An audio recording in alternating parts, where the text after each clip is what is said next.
Boa tarde. Vamos começar aqui, então, o último painel. 4 minutinhos de atraso, tá ótimo. Vamos primeiro... Vou apresentar o Manuel Gerardo Flores. Ele já falou hoje de manhã, mas eu vou apresentá-lo novamente.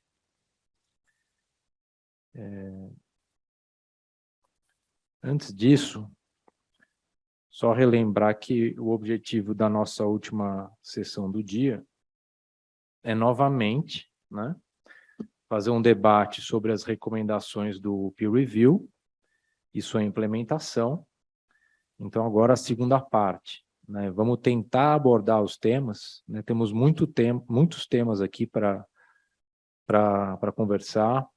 Vamos tentar abordar os temas de coordenação regulatória, extensão das competências da SEAI, desburocratização e diminuição da carga regulatória, marco regulatório único e estados e municípios, tema que já foi mencionado desde o primeiro painel na parte da manhã. A gente vai ter primeiro o Manuel Gerardo Flores da OCDE falando, depois vamos ter o Pedro Farias do BID, depois vamos novamente ouvir um regulador, de novo um representante da ABAR, a Kátia Muniz Coco. Depois teremos o Fernando Meneguin, que é consultor legislativo do Senado e professor aqui do IDP. E por fim, perdemos o Alexandre Messa, que esteve aqui de manhã no painel de abertura, mas por uma questão de agenda, mas por outro lado ganhamos a Natasha Miranda, que é subsecretária na SEAI. E então não deixa de ser positivo, né? Porque vamos ter, ao invés de uma pessoa da SEAI falando, vamos ter 2 pessoas da SEAI falando. Então, vamos começar os trabalhos propriamente. Queria apresentar o Manuel um pouco melhor, para aqueles que não estiveram na parte da manhã. Manuel Gerardo Flores, ele é coordenador do Programa de Política Regulatória para a América Latina da OCDE. É um expert internacional em Better Regulation. Sua principal função é assessorar governos na promoção e adoção de políticas públicas, instituições e ferramentas de melhoria, né, na qualidade regulatória e boas práticas internacionais. Ele vem supervisionando programas de simplificação administrativa, como vimos mais cedo, implementação de análise de impacto regulatório, avaliações abrangentes de política regulatória, revisões setoriais de regulação e revisões também de capacity building, né? Ou seja, de capacidade para lidar com questões de melhoria regulatória na Argentina, no Brasil, no Chile, na Colômbia, Costa Rica, República Dominicana, Equador, El Salvador, México e Peru. Ele é autor ou coautor de mais de 25 livros e relatórios da OCDE a respeito de melhoria regulatória. Ele também é administrador da OCDE para a rede ibero-americana para a melhoria regulatória. Anteriormente, ele foi lecturer e pesquisador também na Lancaster University Management School, no Reino Unido. Ele tem um BA in Economics na Tec de Monterrey, Universidade do México, e um Master e um PhD in Economics da University of Warwick, também no Reino Unido. Então, sem maiores demoras, por favor, Manuel. Thank you. I want to say hello to all the organizers. Thank them again for this wonderful hybrid webinar. I say hello to my friends Natasha, Alexander Mesa, Kelvia, and all the people there in the room that I know. I wish I could be there, but considering that I'll be going to Brasilia many times in the next years. So my bosses say, well, sit this one out, and because you will have another chance. Not sure there will be many other. I love to be there, but I'm going to be here connecting virtually. Share my screen. Thank you. So this panel, this presentation, I will be focusing very quickly and very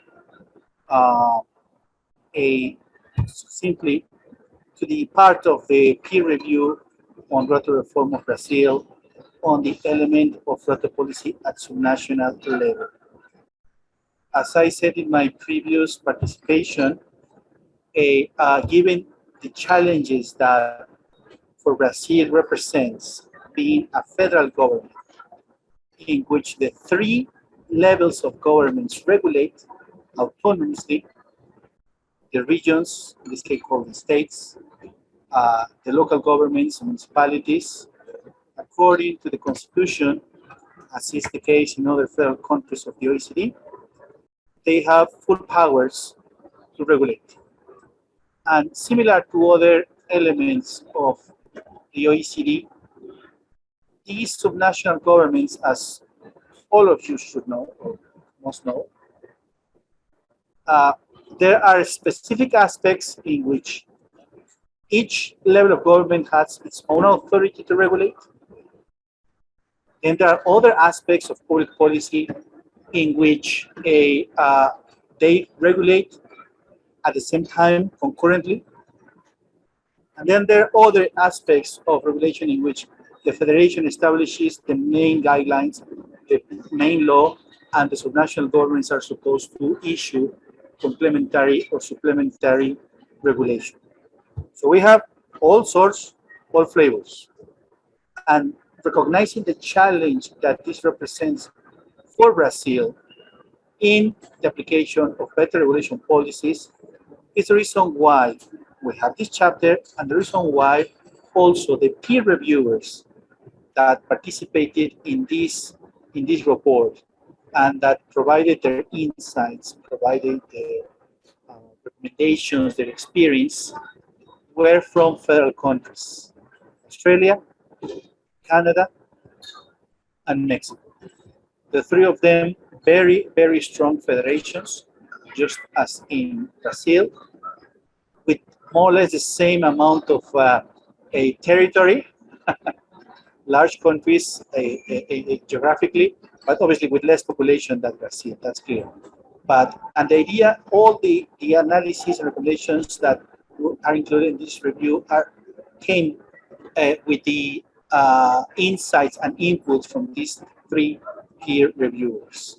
So they know what they are talking about, and I believe the result was very useful and was very relevant for the challenges that Brazil is facing and will face moving forward.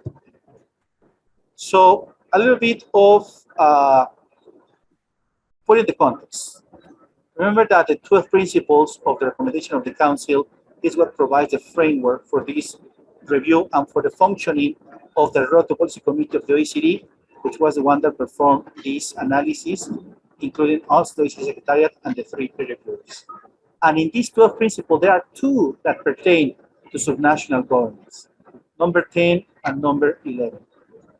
Number 10 says that countries should seek mechanisms to promote regulatory coherence across levels of governments. And I will explain what this means. And also that central governments, national governments have a duty, have an obligation to promote regulatory management capacity at subnational levels. So these two recommendations provide the framework for this chapter and for the analysis. Very quickly, remember that the review, which you have on screen, touch upon these 5 issues on the part of royalty policy and governance. We're focusing on royalty policy at a national level. In previous panels, we have covered the other 3 elements. So, going beyond the federal level,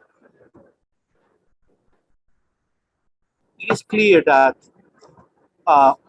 given the federal nature of Brazil, the challenges are plentiful. And the fact that when I was in Brasilia, I've been in Brasilia a few times, but only the last time was when I heard this word, which I loved it. Brazil is a continental country. It blew my mind. I really, really like that. It's a continental country because it's so huge that it's a continent itself, but it's a country. It's a continental country. And this represents in different realities and different administrations, because the mapping, which was to some extent very focused in certain areas, we could see that there are different levels of adoptions for better regulation practices. Several regional governments have an idea of what this means. Many of them as well, they want to work on this, but they are starting from basic elements. So it is a mosaic Brazil because there are different levels of adoptions. Also, there are different levels of engagement in the development regulation at the federal level. And this has to do with regulatory coherence.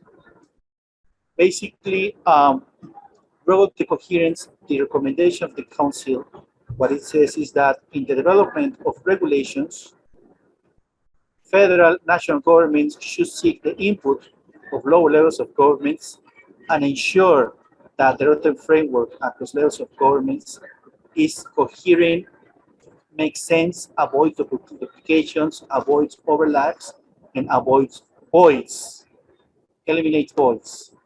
But again, given the large size of the continental country, there are different levels of engagements, and also different availability of resources to design and implement regulation. This is a reality because there are large regions and there are smaller regions.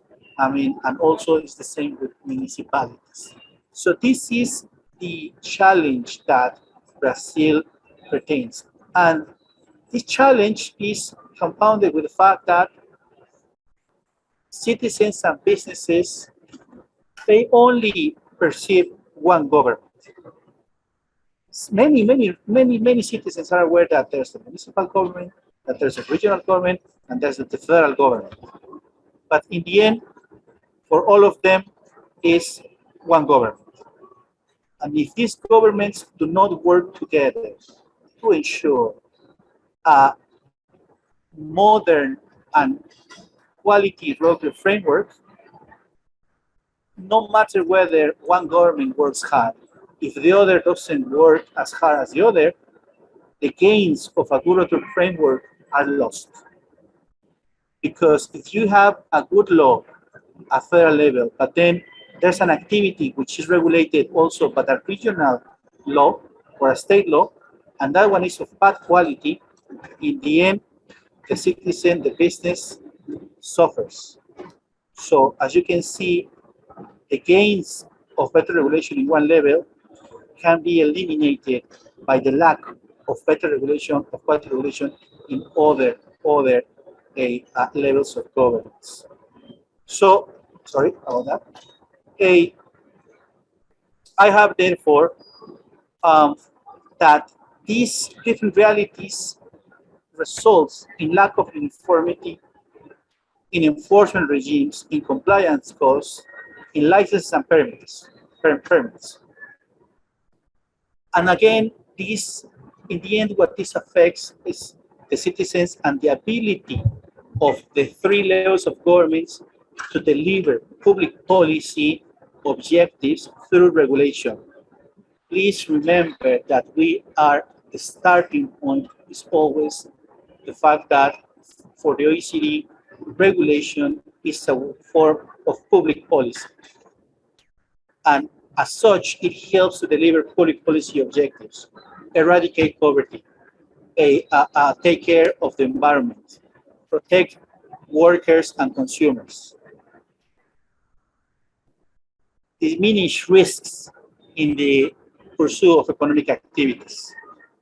And all this has to be in a way that the three levels of governments have frameworks that complement each other and that work towards these objectives. If one regulation is very burdensome, then despite the fact that the other one in another level could be of high quality, in the end, the business and the citizen suffers. So what the OECD says and what the review addresses is that there is a need for Brazil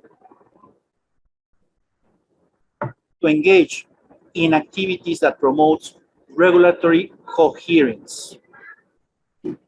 Here we're talking about whenever the practice of RIA that is now getting implemented in Brazil, when a RIA is prepared and when a regulation is put to consultation, one of the levels of governments that should also be consulted, another stakeholder that should also be consulted are the subnational governments.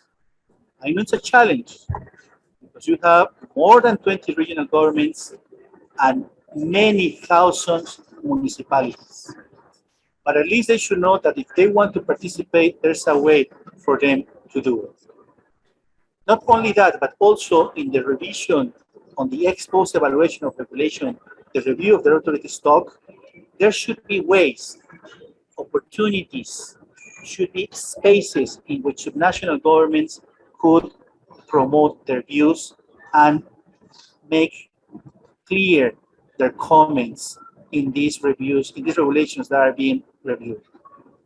And there should also be mechanisms in which if a regional government, once a law has been published, once a regulation at national level is published, these subnational governments can have a way to make known that they are not happy with this regulation because it creates some sort of overlappings, and do not wait to go to the tribunals, to the justice, to the judicial system in order to address this. There should be previous instances in which this would be done.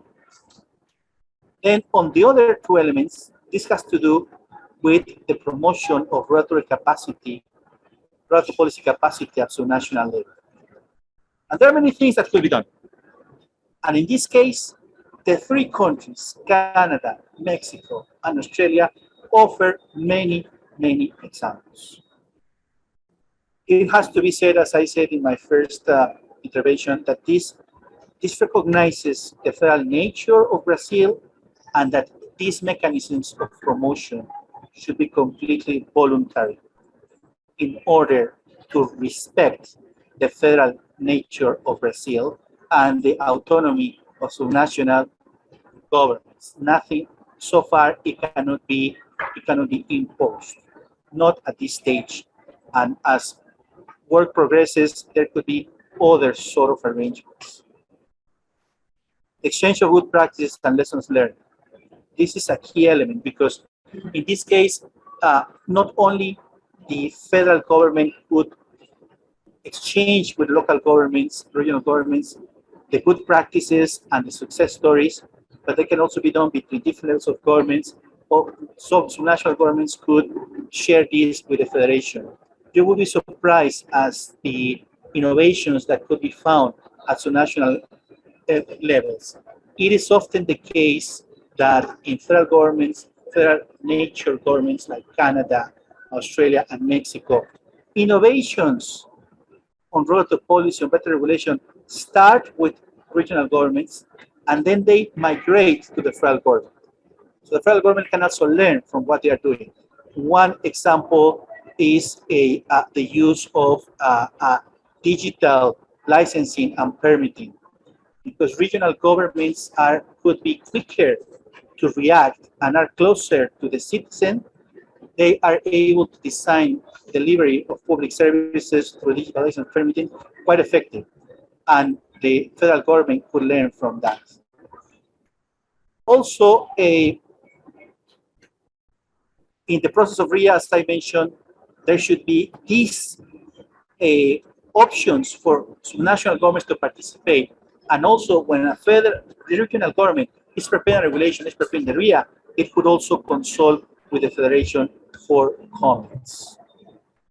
I want to share now a little bit of experience from OECD countries.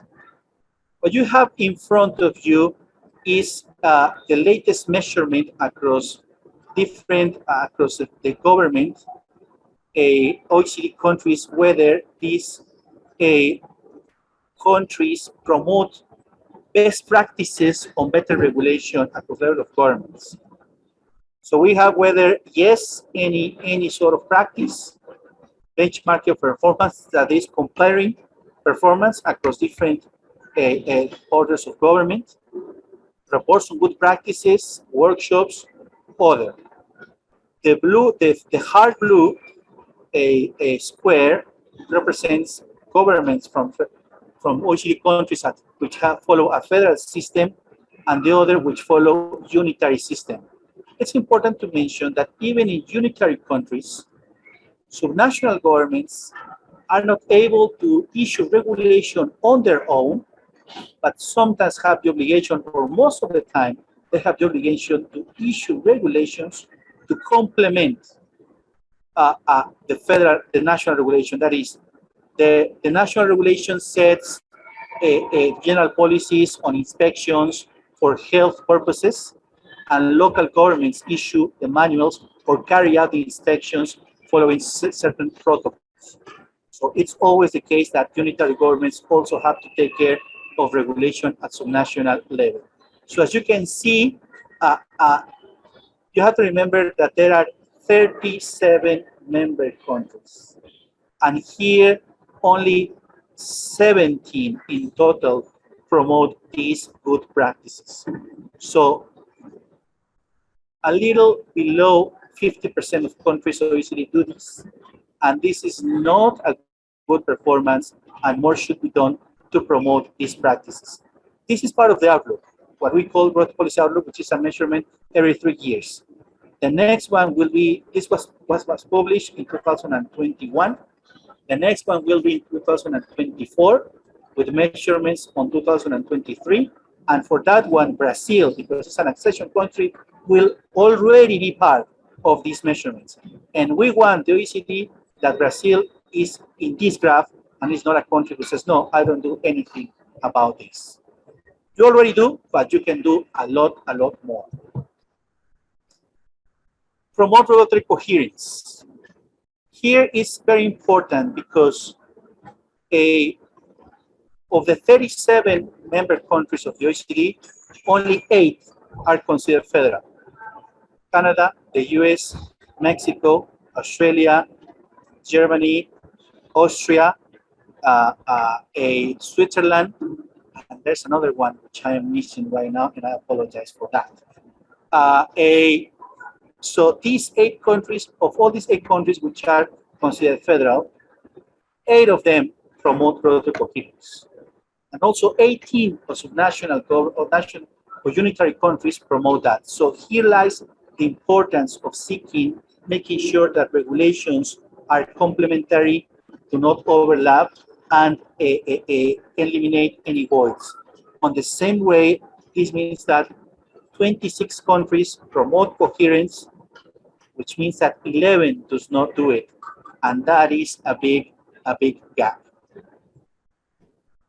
I'll finish with this slide, just to make sure what we mean with whole of government regulatory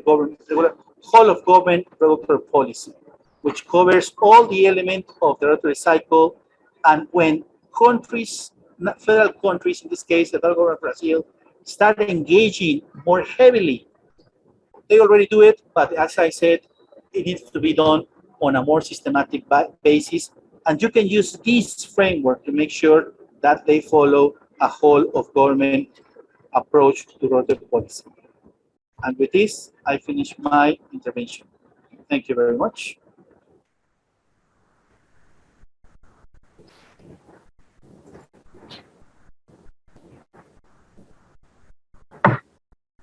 Muito obrigado, Manuel, por esse aprofundamento no tema dos estados e municípios, no tema dos entes subnacionais. A gente vai ter o Pedro Farias do BID falando um pouco mais sobre isso. A Kátia Coco também vai abordar esse tema que é muito importante. Como eu já disse, esse tema vem sendo discutido desde amanhã. Acho que talvez a CEAI também vai acabar mencionando esse tema. Então, vamos dar continuidade aqui ao programa. Agora eu queria apresentar o Pedro Farias, antes de passar a palavra a ele. Pedro Farias, ele é especialista principal em modernização do Estado, da gerência de instituições para o desenvolvimento, do BID, né, Banco Interamericano de Desenvolvimento. Sua formação acadêmica inclui graduação em Engenharia Civil e mestrado em Administração Pública pela Universidade de Brasília, além de cursos de especialização no Brasil e nos Estados Unidos. Ele atuou no governo federal no Brasil em diversos cargos, como diretor da Secretaria de Reforma do Estado e secretário-geral adjunto do Ministério de Planejamento, Orçamento e Gestão. No BID, coordenou dezenas de projetos, pesquisas e eventos relacionados à capacidade institucional do setor público em áreas como política regulatória, prestação de serviços, governo digital e sistemas governamentais. Atualmente, ele lidera a linha de trabalho do BID relacionada à melhoria regulatória. Ele foi editor e coautor de diversas publicações, incluindo a recente publicação do BID Preparados para Regular, Lições e Desafios da Regulação na América Latina e no Caribe. Além disso, ele coordenou os capítulos de Política e Governança Regulatória das edições de 2017 e 2020 da publicação conjunta do BID e da OCDE, que se chama Panorama das Administrações Públicas. Pedro, a palavra é sua. Muito obrigado. Obrigado, Denis. Obrigado ao IBRAC pelo convite. Eu saúdo a todos os meus colegas aí, painelistas. Eu vou projetar aqui, compartilhar com vocês a apresentação. A importância desse relatório da OCDE, ela se assenta sobre duas grandes questões aí, que a gente podia dividir para começar. Né? Uma é a relevância das reformas regulatórias para o Brasil. A gente poderia falar para a região da América Latina em geral, é um tema que está muito presente na agenda, principalmente da recuperação econômica pós-pandemia, e tem muitas literaturas que associam os efeitos da regulação, tanto os efeitos desejados relacionados à proteção do interesse público, como os não desejados, associados à concentração de renda, ao ambiente de negócios, à inibição do crescimento econômico, e um efeito, muitas vezes, não tão identificado, que é relacionado à eficiência econômica, né? Como as regulações podem estimular uma assignação menos eficiente dos recursos econômicos. Ao mesmo tempo, o estudo ele vem num contexto da acessão do Brasil ao OCDE. Eu vejo que essa discussão hoje no Brasil está muito mais madura. Até algumas semanas atrás, eu e alguns colegas do BID publicamos um artigo no jornal no Brasil que tratava do tema, e felizmente já não se vê tanto nas discussões que havia alguns anos atrás, onde a questão do OCDE era apresentada como um clube dos ricos e onde o Brasil não teria por que estar representado. E hoje me parece que já há muito mais clareza de que a OCDE é, na verdade, uma comunidade de boas práticas. O que une os países OCDE não é a renda, é o interesse realmente em compartilhar experiências, compartilhar soluções, inclusive compartilhar fracassos relacionados a políticas públicas, e principalmente que esse processo de adesão do Brasil ao CDE, eu costumo dizer que aí o caminho é mais importante que o destino, né? Porque no caminho que tem que ser trilhado, que o país vai estar fortalecendo suas instituições, vai estar gerando consensos importantes, vai estar tomando decisões que certamente vão beneficiar a qualidade das nossas políticas públicas. E, ao contrário do que muitos pensam, também não se trata de aceitar receitas prontas em relação aos problemas. Na verdade, o que o diálogo no âmbito da OCDE oferece, e esse peer review, esse relatório da OCDE é um bom exemplo, são insumos para que cada país, no caso o Brasil, possa construir suas próprias soluções, utilizando como referência internacional, e isso pode abreviar os tempos para que a gente atinja os resultados e evitar erros na implementação dessas políticas. Então, o informe da OCDE vem no momento em que o Brasil já avançou muito, já tem tido avanços significativos aí, essa evolução em termos de política regulatória, eu poderia dizer que vem principalmente a partir dos últimos anos do século passado, os anos 90, o Brasil, desde o início, se caracterizou por uma ênfase na institucionalidade setorial, né? Eu acho que isso, inclusive, reflete um pouco o nível de amadurecimento a nível internacional dos temas da política regulatória, e a OCDE teve uma contribuição importante nisso.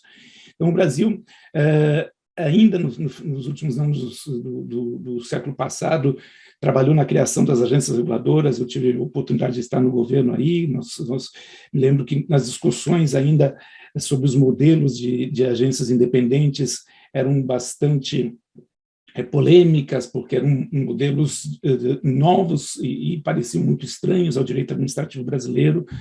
E depois, na década seguinte, aí, a partir de 2006, com o apoio do BID, que o Brasil implementou o PROREG.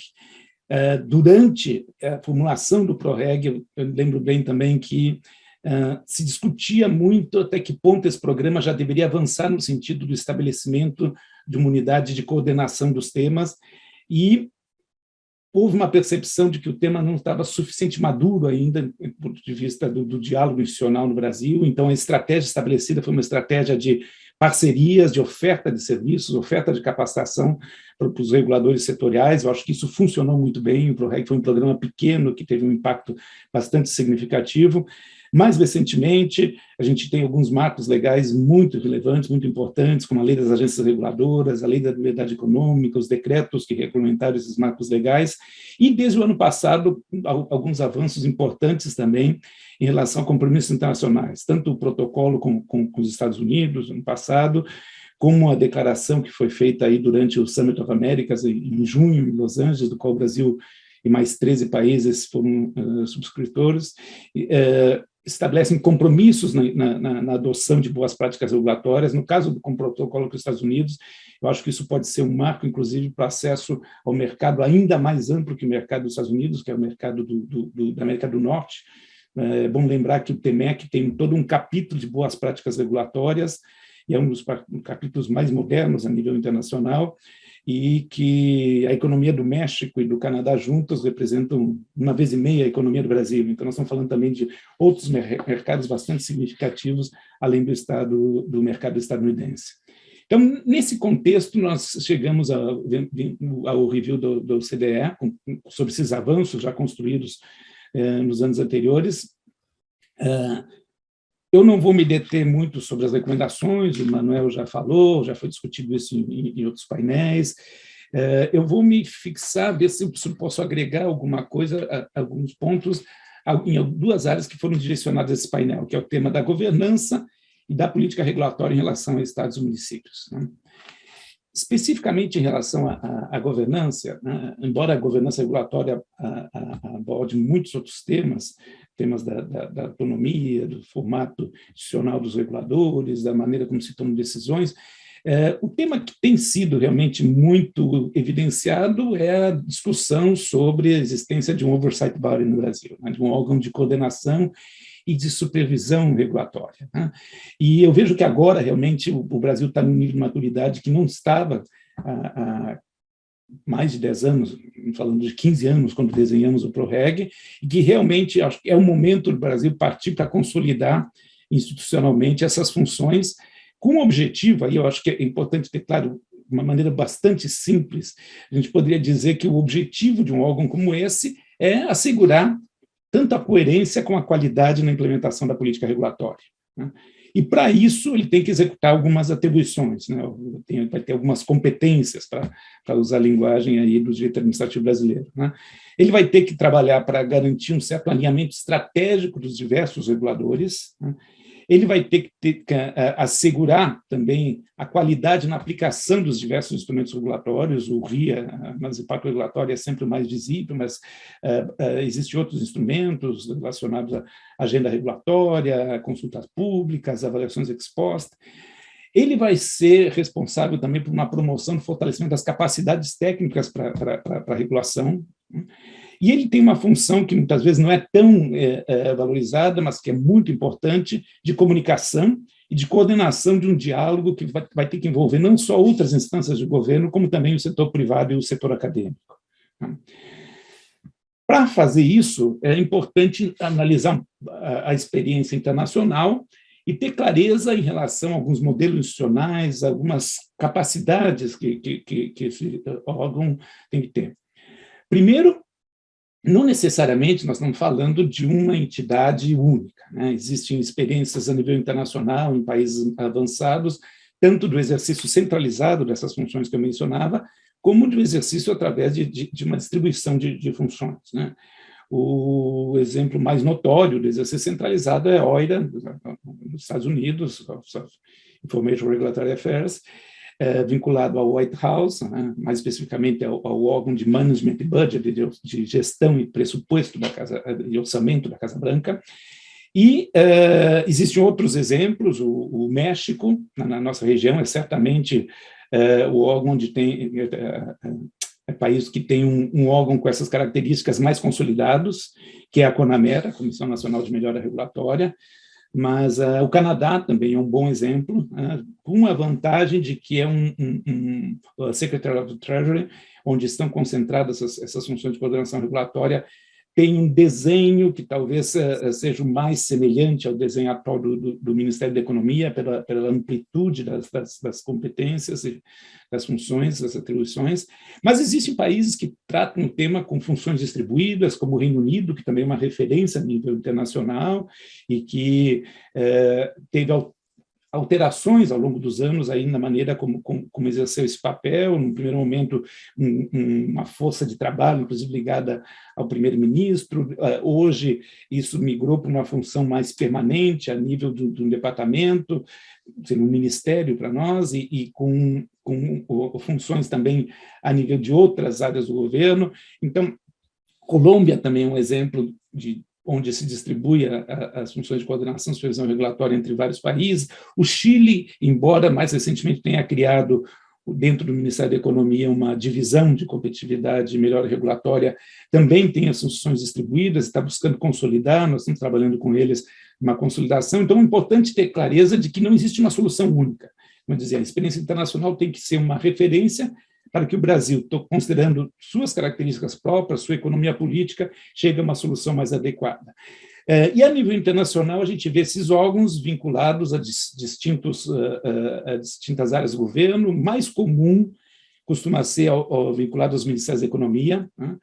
Com a OCDE, com o Manuel Geraldo, o BID apoia uma rede ibero-americana e do Caribe de melhoria regulatória, onde o Brasil está representado. A Natasha já teve a oportunidade de participar de várias reuniões.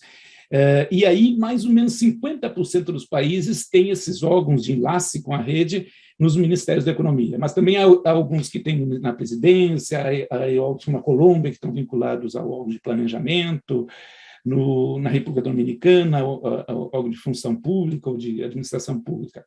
Então, existem diferentes modelos, e me parece mais importante ter bastante claro as capacidades que são requeridas, competências que vão ser requeridas para o exercício dessas funções, né?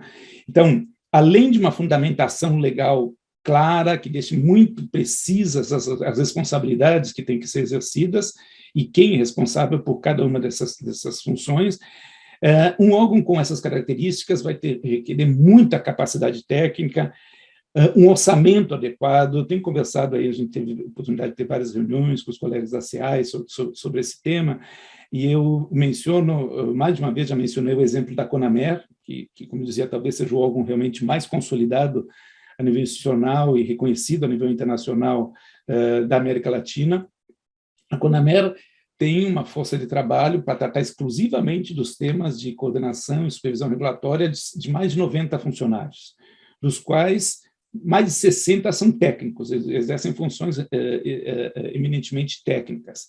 Então, tem que ter em conta isso, não se constrói um órgão com esse capital humano de uma hora para outra, com esse conhecimento para o exercício dessas funções, é necessário investimento, o país tem que estar consciente de que vai ter que fazer esse investimento, principalmente porque esse órgão tem que ser muito reconhecido, ele vai ter que liderar o que eu chamava do diálogo público-privado, ele vai ter que ser reconhecido institucionalmente por sua capacidade, e para isso ele tem que ter talvez o principal ativo, que é esse último que está mencionado aí, que é o capital político.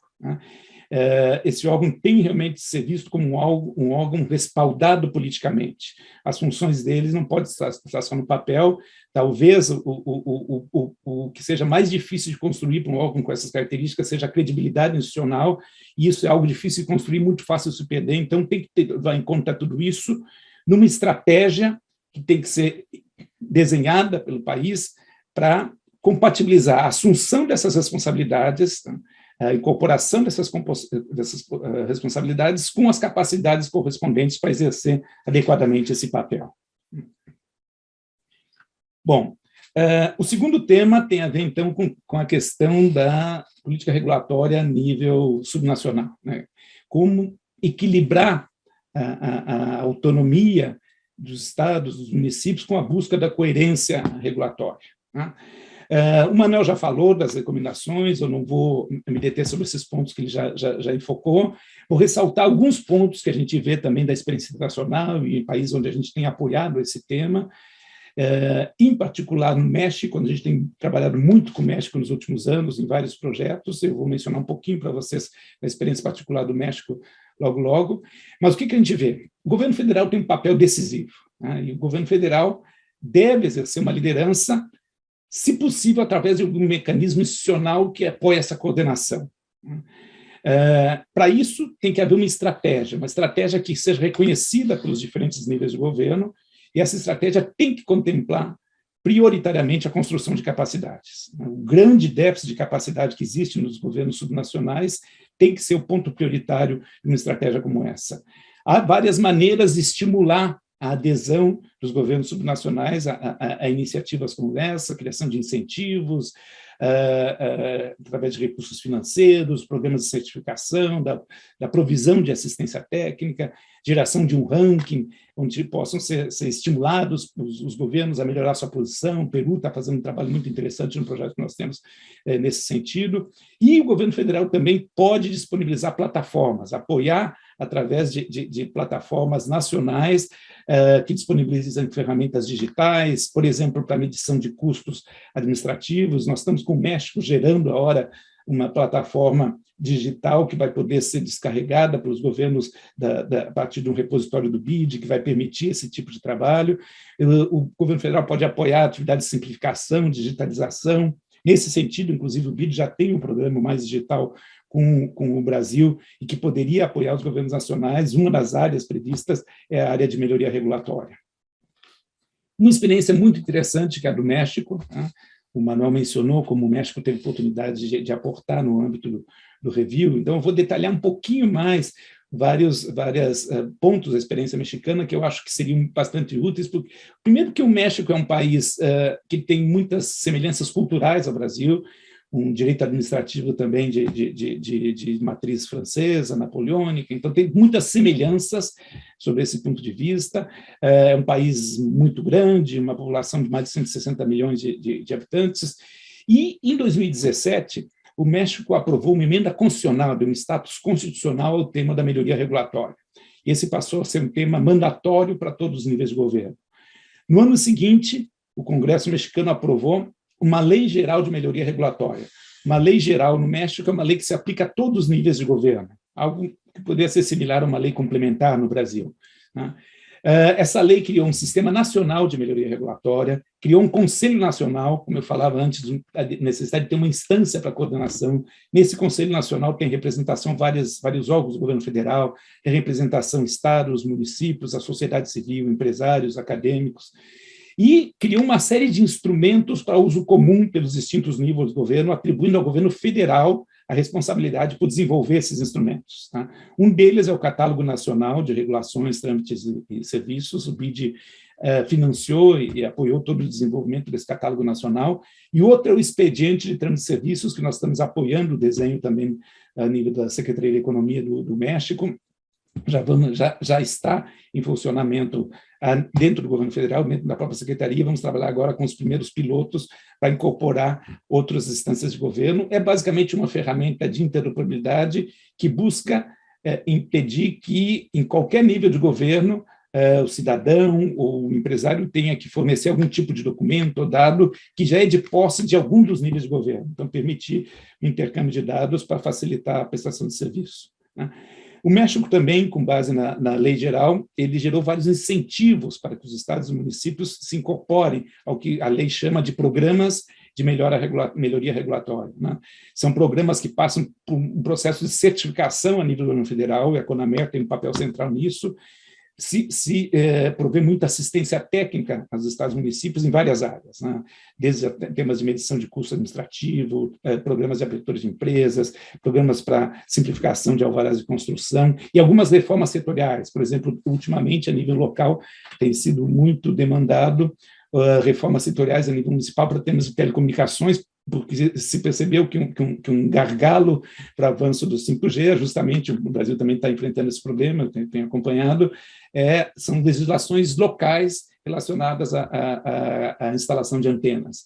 Então, esses programas facilitam um alinhamento dos três níveis de governo ao redor de problemas comuns e de objetivos comuns, tá? Bom, estou vendo que eu estou com pouco tempo, então eu quero só finalizar mencionando alguns pontos que não estão no relatório da OCDE e que nós vemos como temas importantes para a agenda regulatória nos próximos anos, que certamente o Brasil vai estar lidando muito com isso. Eu também já tenho tido a oportunidade de conversar sobre alguns desses temas com os colegas da CEAI, e são temas que estão presentes na nossa nova publicação, que o Denis mencionou ali quando me apresentava, e que nós chamamos de temas catalisadores da nova agenda regulatória, né? Para onde caminham essas novas boas práticas regulatórias, além dos instrumentos tradicionais. Esses temas são, primeiro, inclusão social, né? Cada vez mais a gente vê a necessidade de que os reguladores aprofundem as análises de impacto sobre suas decisões sobre os grupos sociais mais vulneráveis, além de garantir a participação social desses grupos. Hoje, nos Estados Unidos, a OIRA está sob uma pressão muito grande do governo federal para aprofundar o desenvolvimento de metodologias para que as análises de impacto identifiquem os efeitos redistributivos das regulações, né? Além disso, o tema das mudanças climáticas, né? Como as regulações afetam as emissões de carbono nos diversos setores e como esses setores podem contribuir com regulações para mitigação e adaptação desse problema. Um tema que realmente está tomando conta da agenda a nível internacional, que é a questão da regulação das transformações tecnológicas, não só da economia digital, mas de outras novas tecnologias emergentes, novos modelos de negócio, e como se equilibra a necessidade de incentivar a inovação com os antigos tradicionais princípios de precaução e cada vez mais as preocupações sobre privacidade, ética. Então, o BID, inclusive, agora nós estamos começando no próximo mês um curso especificamente sobre isso, nós vamos ter representantes aí do governo brasileiro participando. E o último tema, que é a cooperação regulatória internacional. Eu mencionei aí como o Brasil está buscando aproveitar essas oportunidades internacionais, e essas oportunidades esses novos mercados passam pela cooperação regulatória, a disrupção nas cadeias de valor que abre novos mercados, mas ao mesmo tempo a gente vê que cada vez mais essas cadeias de valor passam pela automação, pelo intercâmbio de dados, que requer regras acordadas, requerem cada vez mais compromissos de coerência regulatória. Então, todos esses temas aí estão na nossa publicação, que conta, inclusive, com um capítulo que foi feito em colaboração com a OCDE, que fala sobre as lições aprendidas com a reação dos países à pandemia. Eu convido todos vocês a baixar essa publicação, que está disponível, todas as publicações do BID são gratuitas, no site do BID, adb.org/regulação ALC. A versão que nós temos disponível está em espanhol, mas esperamos, entre dezembro e janeiro, já ter uma versão em português. Obrigado. Muito obrigado, Pedro, por aprofundar a questão dos entes subnacionais e principalmente por aprofundar bastante a questão do órgão de coordenação regulatória. Eu queria fazer alguns comentários muito breves, que são os seguintes. Primeiro, o nosso tempo está muito curto e nós esquecemos de avisar a audiência, mas nós estamos abertos para perguntas.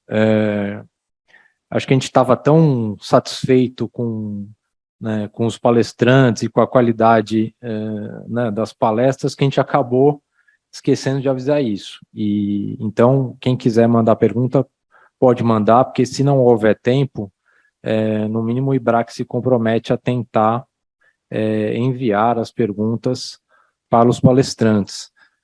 Alguns comentários muito rápidos para tentar estimular aqui para tentar provocar a mesa, né? Agora, no final, o Pedro fez o seguinte comentário, né? Não está no peer review a questão da política regulatória e inclusão social. Ele relatou as pressões que o OIRA vem sofrendo para incorporar às análises de impacto regulatório preocupações distributivas, né? De fato, isso é um tema que na academia nos Estados Unidos você vê bastante a discussão, pelo que o Pedro está falando, nos governos também, e muitos, por exemplo, a gente tem ouvido falar muito no campo antitruste, por exemplo, muitos taxam qualquer preocupação com a distribuição até de populismo antitruste, né? Mas é fato que a literatura está evoluindo muito, né, em relação à possibilidade de se poder buscar, né, uma preocupação com redistribuição em questões regulatórias. Então, se alguém quiser comentar até o final do painel, acho que é muito bem-vindo.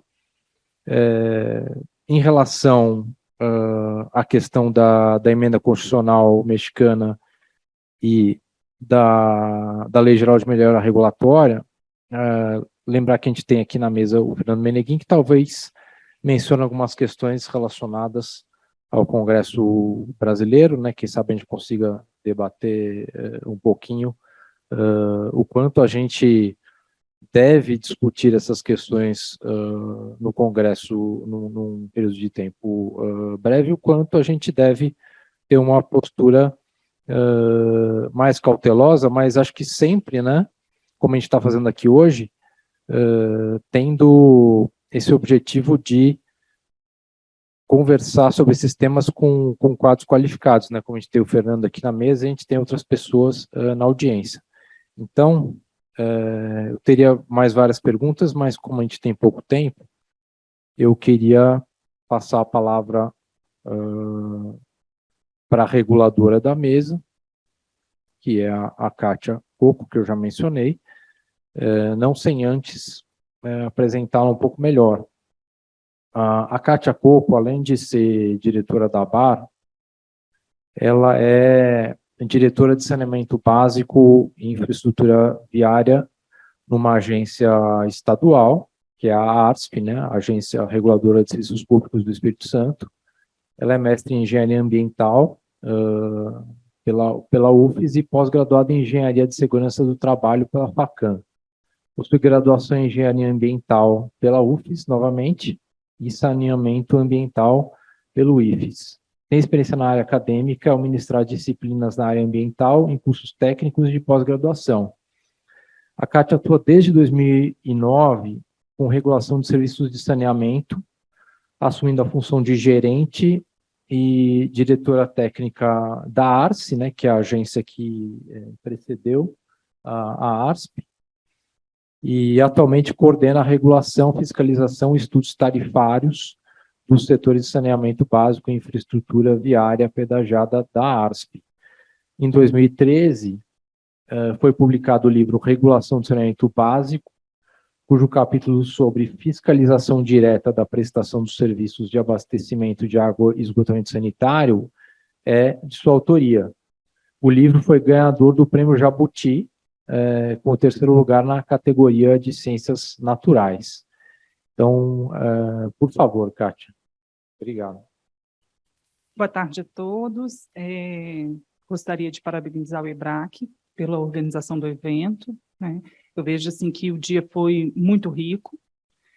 A gente conseguiu aqui colocar várias recomendações necessárias para a regulação do saneamento, e gostaria de observar também que em todos os painéis a gente ouviu as recomendações necessárias para o setor de regulação, mas a gente pôde ouvir também o lado do regulador, né? E aí eu estou aqui mais uma vez para defender esse lado do regulador, e reconhecer também que o setor ele evoluiu ao longo dos anos, mas ele tem um caminho muito longo pela frente, diversas atribuições que precisam ser aprimoradas e implementadas no setor, né?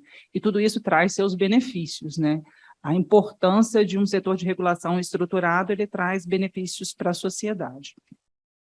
Bem, gostaria de cumprimentar meus colegas de mesa também. O Manuel falou muito bem sobre todas as recomendações que a gente vai aprofundar aqui nesse painel.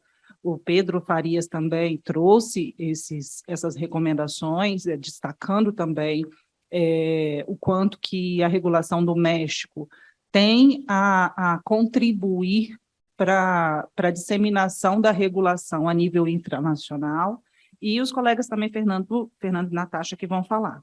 E o Denis, né, pelo convite, agradecer ao Denis pelo convite. Mas acho que o agradecimento especial e a parabenização especial hoje desse evento, ele vai para a OCDE, por ter elaborado o peer review e pela sensatez do documento, né? Eu acho que o documento ele tanto mostra um panorama atual do setor de regulação, mas ele também mostra recomendações pertinentes, lúcidas, e carecem, de fato, de serem implementadas na regulação do Brasil. Eu não vou abordar todas as recomendações, até porque o nosso painel aqui ele trata de recomendações bem específicas, mas eu vou falar sobre a recomendação que ele trouxe sobre a necessidade de coordenação regulatória, e falar um pouco também da regulação subnacional e a necessidade de coerência regulatória na regulação infranacional, né? Esses são os principais temas que eu vou abordar, que foram recomendações do texto da OCDE. Bem, sobre a necessidade de coordenação regulatória, assim, eu acho que o texto ele colocou muito bem que não há uma centralização dessa coordenação regulatória, né? Que não há uma regra geral, apesar de todos os avanços que a gente trouxe no Brasil, principalmente com a lei das agências, né, com a lei 13.848, em 2019, há necessidade ainda de implementação de um órgão a nível nacional que assuma esse papel de supervisão. Eu digo supervisão, coordenação, mas observando esse trabalho, mas não interferindo diretamente na autonomia e na independência das agências reguladoras, que são princípios fundamentais na regulação. Então, a gente tem a necessidade de uma coordenação, mas sem interferir na independência e na autonomia das agências reguladoras. E, para isso, o próprio documento ele coloca algumas diretrizes, né? A supervisão, ela centralizada em um único órgão, né? Um órgão que tenha alto apoio político, né? Então, algo vinculado diretamente à Casa Civil, enfim, a um alto nível político é necessário, né? E também um órgão que vai assumir essa coordenação, que ele tenha também procedimentos de governança, como as agências federais e infranacionais também têm que ter, né? Então, a gente não pode ter aí um órgão de coordenação sofrendo interferências políticas, assim como a regulação também não pode sofrer essas interferências políticas. Então, a necessidade de governança, de mandato, de previsão legal principalmente por meio de uma legislação, ela é necessária para esse órgão de coordenação. E aí o próprio presidente da ABAR, ele falou na primeira mesa, assim, quanto que a ABAR estuda e se apoia no modelo americano, né? Nos Estados Unidos, realmente tem um órgão de coordenação vinculado diretamente à Casa Branca, então esse modelo realmente é um modelo que nós defendemos, né? E agora, quando a gente fala de regulação infranacional, assim, a minha atuação mais direta é na regulação infranacional, né? Trabalho com agência estadual já há 13 anos, especificamente no setor de saneamento, e aí, olhando o setor de saneamento, quanto que ele evoluiu nos últimos 15 anos, né? A gente teve, em 2007, a publicação da Lei Federal, da Política Federal de Saneamento Básico, e aí, recentemente, a gente teve, em 2020, a publicação da Lei 14.026, que trouxe uma alteração nesse marco legal de saneamento. Mas essa alteração legislativa, ela veio precedida de uma série de procedimentos que causou insegurança no setor, né? Antes da Lei Federal de Saneamento, da alteração do marco legal de saneamento, nós tivemos 2 medidas provisórias, sendo precedido aí da lei. Então, a gente ficou durante um período aí de 2019 sem saber que referência nacional o setor de saneamento seguiria, né?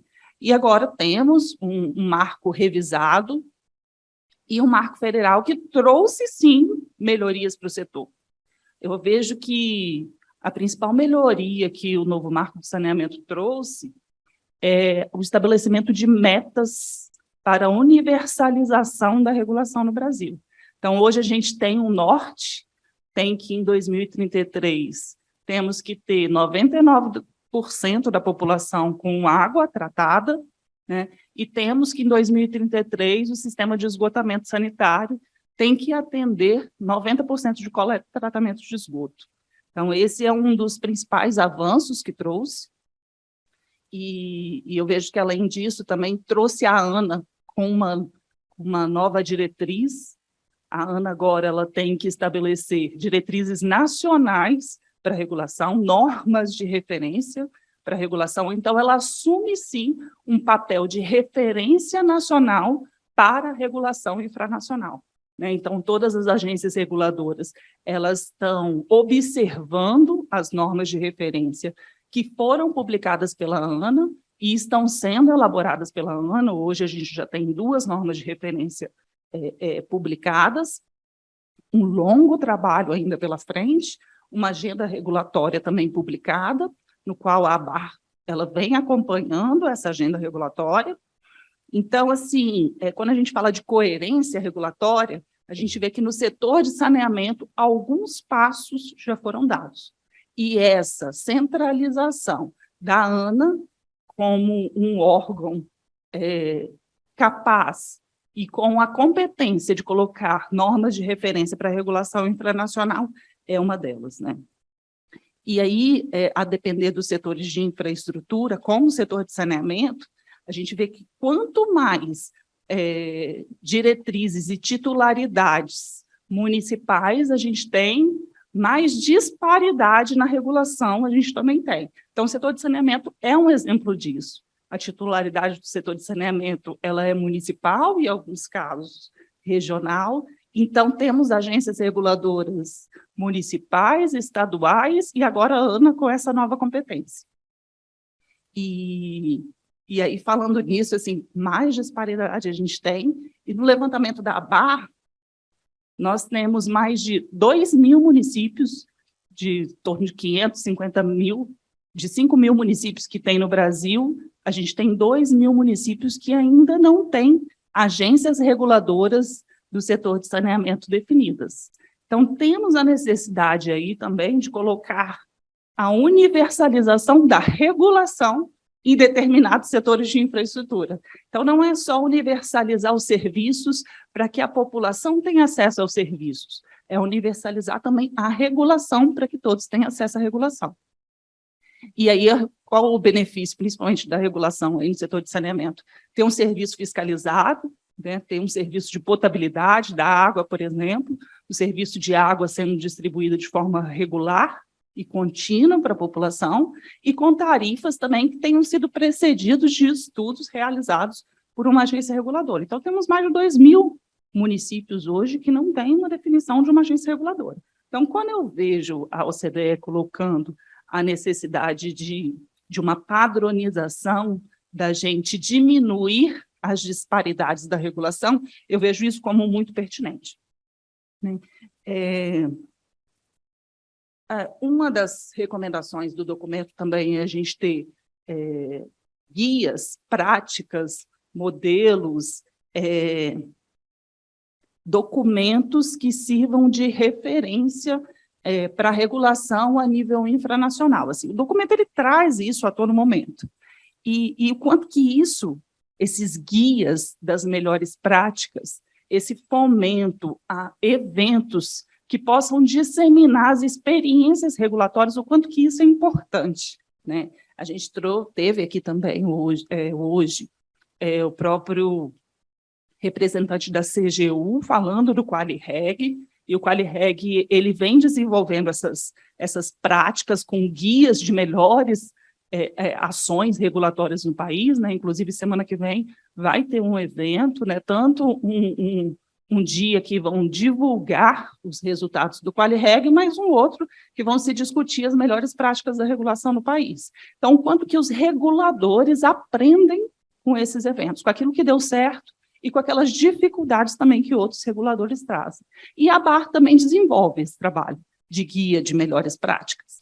Dentro da ABAR, a gente tem a Câmara Técnica de Saneamento, que eu sou coordenadora também. A gente faz pelo menos 4 reuniões anuais para discutir, para difundir as experiências regulatórias, né? Temos o congresso da ABAR também, realizado a cada 2 anos, que é o maior evento da América Latina sobre regulação. Então, são eventos, são ações que são desenvolvidas para justamente disseminar essas melhores práticas e trazer documentos de referência que possam servir de guias, né? Outro ponto que eu vi a necessidade também para a gente ter um nivelamento da regulação infranacional é quando o documento fala de ter diretrizes de alto nível sobre a melhor regulamentação existente no Brasil e que essas diretrizes de alto nível ele venha com um plano de implementação gradual. Ou seja, a gente vai ter metas de implementação dessas diretrizes e metas com prioridades para serem definidas, né? Então, assim, eu trouxe um exemplo de saneamento, que é quando o governo federal colocou na política federal uma meta de universalização, e isso é um exemplo do que deve ser feito. Assim como a ANA, na publicação da sua agenda regulatória, ele trouxe todos os temas que seriam normatizados, né, e o prazo para que esses temas sejam normatizados. Então, eu vejo que isso são apenas exemplos das ações que são feitas para a gente ter uma coerência regulatória a nível infranacional e ter também uma desburocratização de todo esse processo. E aí, o que a gente traz assim, como melhorias desse processo regulatório? Acho que muito já foi falado aqui, né? Acho que a principal benefício que a população tem com agências reguladoras fortes, com agências reguladoras, com processo menos burocrático, com processos claros e com uma regulação também acessível a todos, a gente tem que a população só tem melhorias com isso, né? Porque primeiro, serviços prestados com qualidade. Segundo ponto é ter o menor preço possível, né? Que é isso que a população quer ter um serviço de qualidade, um serviço contínuo, um serviço regular, mas o serviço no menor preço possível.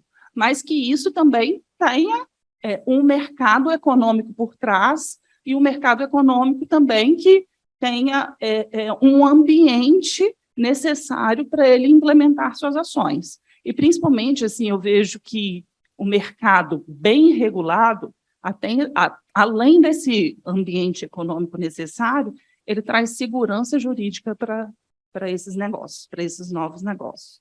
Bem, acho que esses são os principais pontos que a gente viu do do ponto de vista regulatório, e depois eu fico também disponível para o debate. Obrigada.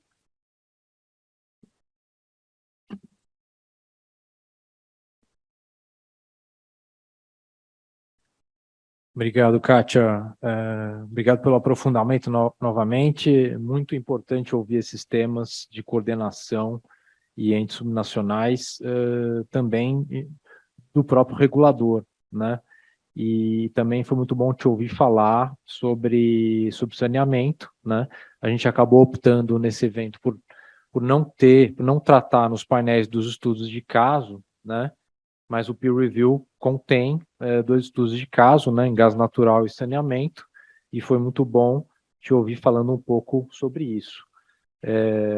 Eu até já tive a oportunidade de fazer umas provocações ao professor Fernando Meneguin, então, deixa eu passar logo a palavra a ele, nós temos pouco tempo.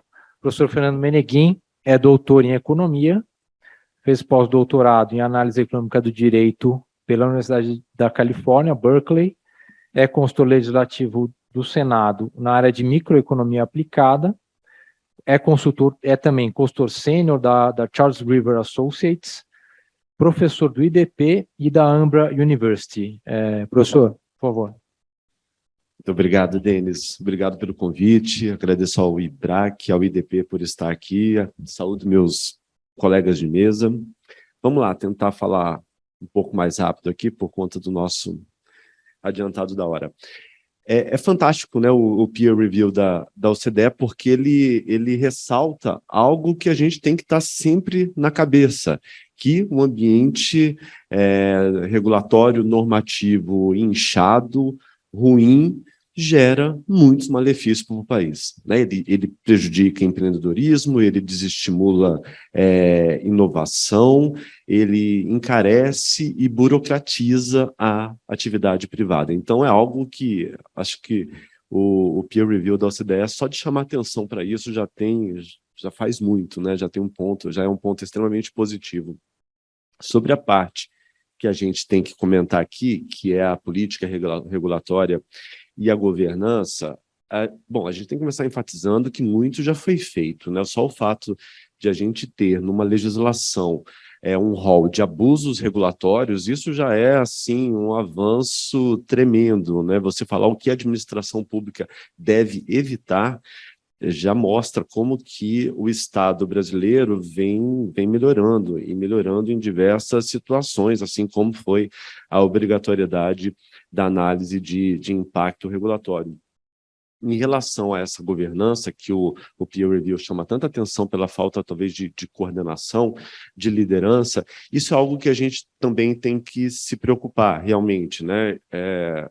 Dando palestras por aí, pela administração pública, pelos estados, a gente percebe que realmente, apesar do esforço legal normativo, muita gente ainda não vem cumprindo a análise de impacto regulatório, inclusive na administração pública federal, em outras áreas, diferente do Ministério da Economia, que é um exemplo, mas em algumas outras áreas, alguns ministérios, eu ouvi claramente servidores de alto escalão dizendo: a CEAI acompanha, mas a CEAI não é hierarquicamente superior a mim, então, assim, eu não vou cumprir. E aí é interessante também trazer uma auditoria, que o Tribunal de Contas da União já finalizou, falta só apreciação pelo plenário do Tribunal de Contas da União, que é justamente sobre a aplicação e a disseminação do instrumento. Ainda não é público, porque o plenário ainda não apreciou, mas os técnicos do Tribunal de Contas da União já me adiantaram isso, que existe um percentual grande de órgãos que deveriam estar fazendo e não estão. Então, é algo que chama atenção, né? Por que não estão fazendo? A Kelvin, eu peguei, infelizmente, só o finalzinho da palestra dela, mas ela disse: a gente tem que convencer as pessoas de que isso melhora. E realmente, né, se as pessoas estiverem convencidas de que a elaboração de avaliações ex ante, como a análise de impacto regulatório, que ela melhora, as pessoas têm um incentivo positivo a fazer isso. E eu acredito também que a gente tem que trabalhar com incentivos comportamentais para incentivar as pessoas a fazerem isso, né? Eu atualmente venho pesquisando bastante soft regulation, e acho que a soft regulation pode ser aplicada, inclusive, para incentivar as pessoas a adotarem determinados mecanismos, mas acho que também falta um pouco de cobrança, um pouco de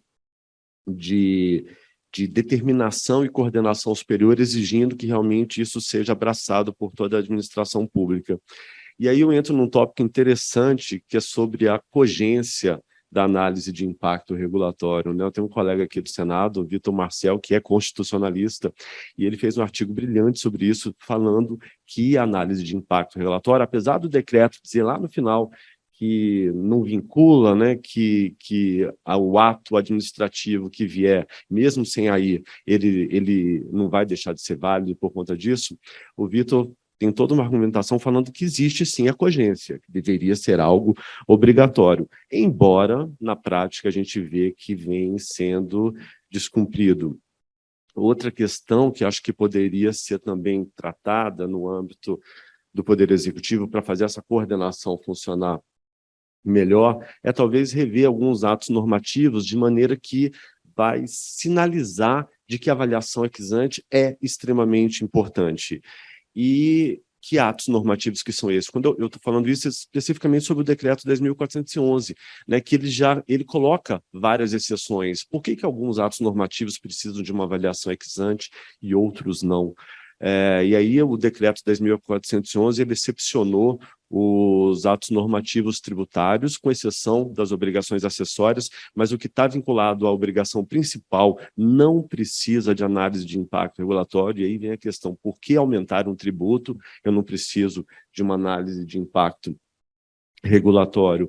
Além disso, né, os próprios projetos e proposições de decretos legislativos também são excepcionados e, infelizmente, no meu caso especificamente, que estou lá no Congresso Nacional, tudo que é enviado ao Congresso Nacional também não tem que ter acompanhado uma análise de impacto regulatório, apesar de que também tem um instrumento previsto no Decreto 9191 que fala que tem que ter uma avaliação ex ante às proposições que são elaboradas e enviadas para o Congresso Nacional. Então, acho que a gente consegue aprimorar, a gente consegue coordenar um pouco melhor para sinalizar a importância desses instrumentos legais que vão promover uma melhoria regulatória. Tem um estudo bem recente que eu trouxe aqui para a gente debater, que foi escrito por um colega que também trabalha muito com avaliação ex ante, que é o Flávio Saab, e a professora da UNB, a professora Suelan, e eles fazem um estudo exploratório, ele publicou isso mês passado, é bem recente, eles fazem um estudo exploratório sobre a associação entre a análise de impacto regulatório e a corrupção. E aí ele chama atenção para um outro tópico também que tem a ver com essa sinalização de que a ferramenta é importante, que é o fato do relatório da AIR. A AIR foi feita, gerou um relatório, mas o relatório não é vinculante, ou seja, né, o administrador da agência, o administrador do órgão público, ele não é obrigado a seguir a análise de impacto regulatório.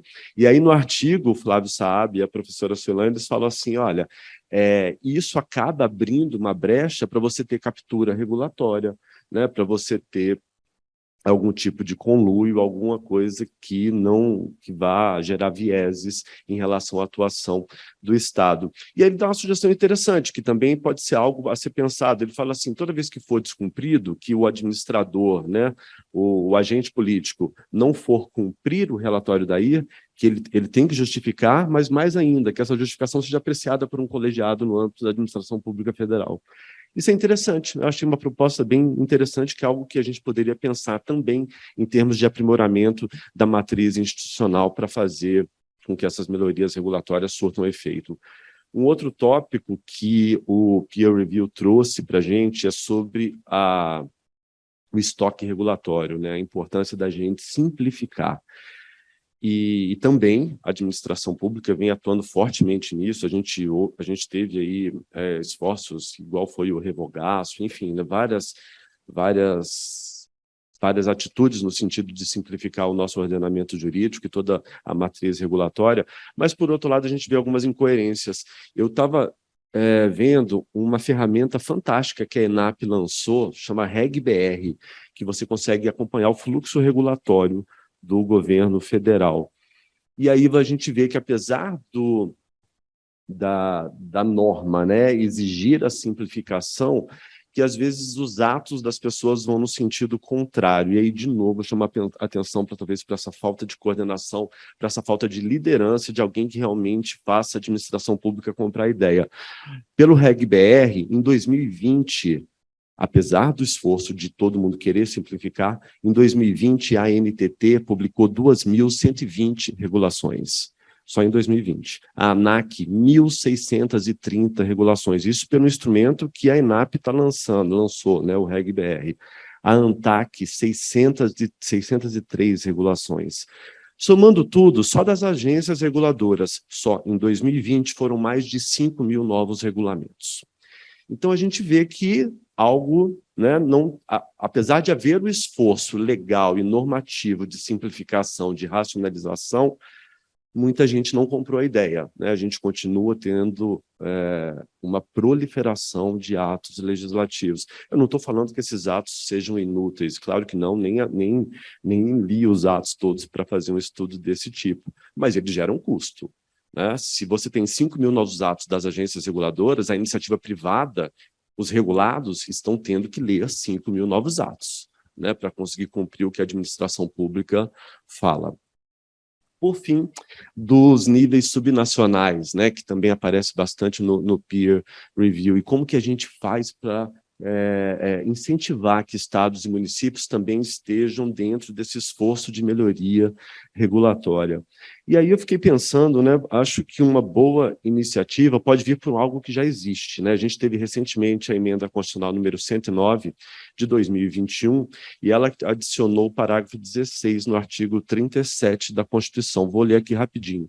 Os órgãos e entidades da administração pública, individual e conjuntamente, devem realizar a avaliação das políticas públicas, inclusive com divulgação do objeto a ser avaliado e dos resultados alcançados, na forma da lei. Então, aí a gente já tem na nossa Constituição algo que abre uma brecha para que isso seja aplicado por estados e municípios. Né? Você está falando ali na forma da lei, pode haver uma lei federal que trace regras gerais, claro que não vai interferir na autonomia dos entes federativos, mas a gente já tem alguma coisa ali que sinaliza uma atuação no sentido de estabelecer essa melhoria regulatória um pouco mais obrigatória para os entes subnacionais. E agora, um pouco, né, deixa eu atender um pouquinho a provocação que o Denis fez, né? Sempre quando eu sou chamado para esses eventos, eu tenho que falar em nome do Legislativo. Como se eu mandasse alguma coisa no Legislativo, mas vamos lá. A OCDE, ela tem, acho que são 251 instrumentos de boas práticas, né? E o Brasil, nesse processo de acessão, vem tentando aderir à maior parte dessas boas práticas regulatórias. Acho que a última vez que eu vi, o Brasil já tinha cumprido 103 delas. Então, assim, já é um número bem razoável. Mas como que o Legislativo pode ajudar nesse processo? Claro que tem que haver um diálogo entre executivo e legislativo. O executivo tem que sinalizar para o legislativo o que importa. Mas lá no legislativo estão sendo mapeados vários desses instrumentos legais que a OCDE exige, né? E a gente vem mapeando quais proposições já existem dentro do legislativo para tentar agilizar isso daí. De novo, a proposição só vai para frente se houver o executivo junto, atuando. Mas, assim, está sendo feito esse estudo. Vou trazer só alguns poucos exemplos aqui. O instrumento legal da OCDE 5021, que é para fortalecer a sociedade civil no desenvolvimento da cooperação e da assistência humanitária. Existe um PL, o PL 6606 de 2019, que dispõe sobre a Política Nacional de Economia Solidária e Empreendimentos Econômicos Solidários. A proposição já está lá no Senado. Acho que está na Câmara essa. O instrumento legal 0448 da OCDE, que fala sobre como melhorar a vida das regiões, cidades e áreas rurais. Existem pelo menos 3 PLs tramitando no Congresso de 2019, os 3, sobre planos regionais de desenvolvimento regional que abarcam as áreas rurais. Mais um só aqui, eu tenho alguns, mas vou falar só mais um. Tem o instrumento legal da OCDE 0398, né, que é para estimular a igualdade de gênero por meio da educação, emprego e empreendimentos. E a gente tem também o PLS 134 de 2018, que institui o Estatuto da Diversidade Sexual e de Gênero, tentando propagar essa igualdade. Enfim, né, algumas atitudes que o Congresso já vem fazendo e que poderia ajudar. Claro que tem que haver esse diálogo, né, entre executivo e legislativo. Por fim, extremamente, fiquei até surpreso, mas achei bem bacana, dado acho que talvez a fama do IBRAC, a presidência do Senado, ao saber que eu estaria aqui, entrou em contato e pediu que eu falasse publicamente que o presidente Rodrigo Pacheco tem total compromisso com o processo de acessão do Brasil à OCDE e que isso é uma prioridade para o Congresso Nacional. Obrigado, Denis.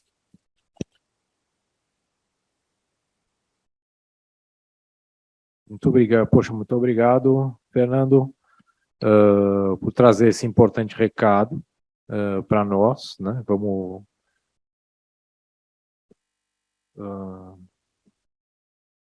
espera aí, só um segundo.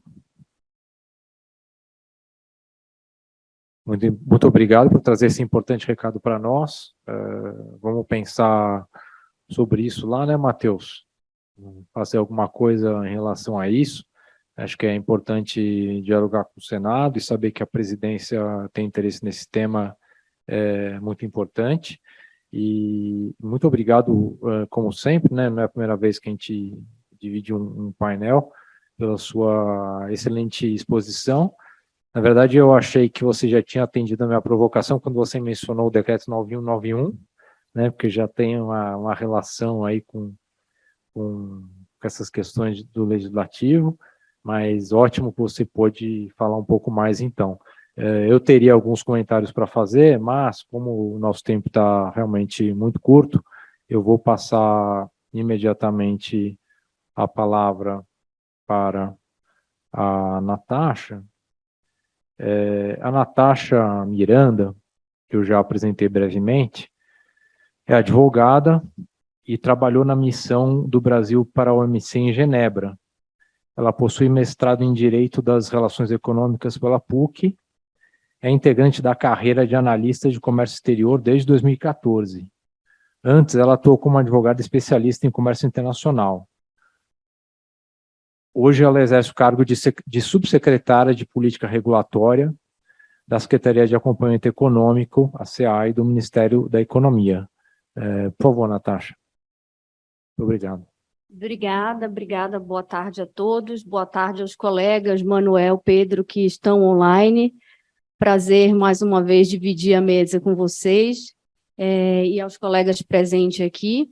Então, gente, eu vou de forma super breve, até para não ser repetitiva, já que muito se falou hoje sobre o peer review, as recomendações e o que a gente precisa fazer, mas eu vou colocar um pouquinho do olhar da SEAE em relação a esse trabalho, tá?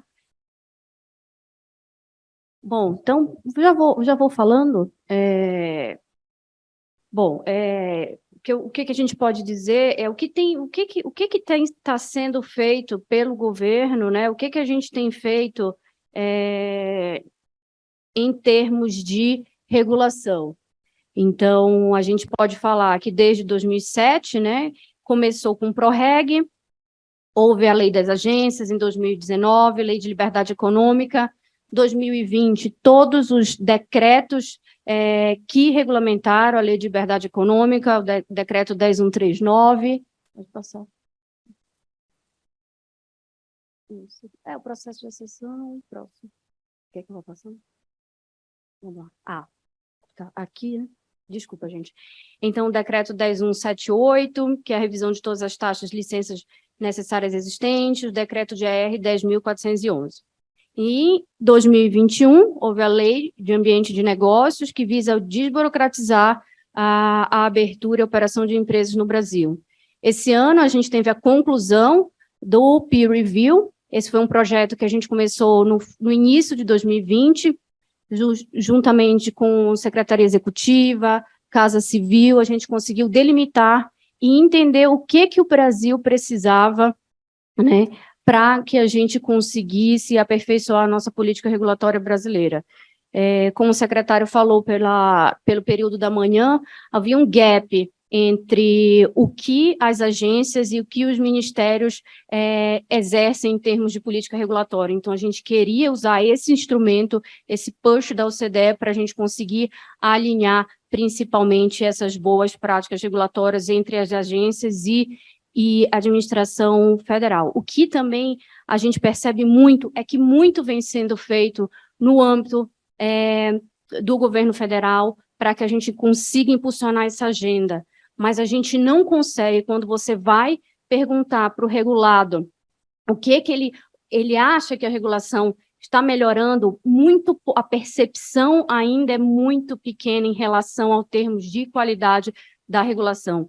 Hoje, claro, algumas matérias que são encabeçadas por algumas agências, a gente já sente uma melhora muito justificado pela questão da participação, da consulta pública, em ter uma democracia mais no processo regulatório, mas isso não é visto em todas as matérias. Então, a gente quer elevar também essa percepção entre os regulados, que é isso, a gente luta muito aqui, e quando a gente vai para o outro lado, e aí, o que vocês acham? Não, continua um monte de regulação, continua aquela bagunça, não entendo, de repente vem o Diário Oficial, do nada solta uma regulação, agora menos, né? Por conta de todas as legislações, os decretos que saíram. Então, assim, esse peer review também é um dos produtos que a gente tenta agregar a esse bolo aí da regulação. E o que a gente pode dizer é que também foi assinado em 2020 o protocolo Brasil-Estados Unidos e tinha um anexo de boas práticas regulatórias. Isso também converge com todas essas regulamentações, com todas essas recomendações da OCDE em relação à política regulatória. Então, muito do que a OCDE diz, Brasil, você tem que fazer isso, ótimo, a gente tem um compromisso agora internacional com um parceiro comercial relevante, que é os Estados Unidos, que vai cobrar da gente e a gente vai ter que implementar. Sempre uma agenda convergente, então isso vai nos ajudar também a todas as questões de implementação. Ops, vou voltar. Bom, então, o porquê, né? Por que o peer review é tão importante para o Brasil? Primeiro que ele traz um padrão global de regulação, que é dos países da OCDE, então, a partir do momento que a gente adere, a gente está alinhado às recomendações da OCDE, a gente importa esses padrões de regulação. Ele mostra uma perspectiva ampla de contexto brasileiro, porque o primeiro peer review era limitado apenas às agências, hoje a gente estendeu a todos os órgãos da administração federal e também começou a pincelar, começou a pisar no campo minado, digamos assim, de estados e municípios em relação à regulamentação. Outra questão, por que ele foi tão rico, né? Acho que como o Manuel falou para a gente, poucos os países têm a estrutura federativa do Brasil. Então, a nossa estrutura também foi avaliada por países federativos, por Canadá e Austrália, que também já passaram por experiências e estão um pouco adiantados em relação à aplicação de boas práticas regulatórias, ao amadurecimento da política regulatória em seus países. Então, ele também traz uma crescente efetividade regulatória e, ao fim e ao cabo, também ajuda a gente, auxilia o Brasil no processo de acessão do país à OCDE. Pronto. Gente, esse slide aqui é para vocês terem uma ideia do tamanho do nosso desafio aqui no Brasil. Só no âmbito federal a gente tem 127 reguladores, sendo que existem alguns reguladores que sequer se identificam como reguladores. Não, eu faço política pública, eu não regulo. que regula é a agência. Então, assim, até a gente convencer que o cara lá regula, é um regulador, o trabalho, como a Kelvin diz, é tão maçante de você repetir o tempo inteiro, que ele não se enxerga como regulador. A gente tem que falar, não, você regula, você solta uma regulação econômica com efeitos, né, na atividade econômica. Então, a gente tem esse trabalho aqui no âmbito da SEAI, inclusive, para fazer essa conscientização. Então, nesse slide, a gente mostrou mais ou menos, ó, dentro de cada ministério, o que tem de reguladores. Só, por exemplo, dentro da SEAI, a gente tem duas matérias que são reguladas, só dentro da SEAI. Então, isso aí, para vocês entenderem o tamanho do nosso desafio aqui, isso sem descer, né, para a esfera municipal e estadual. Próximo.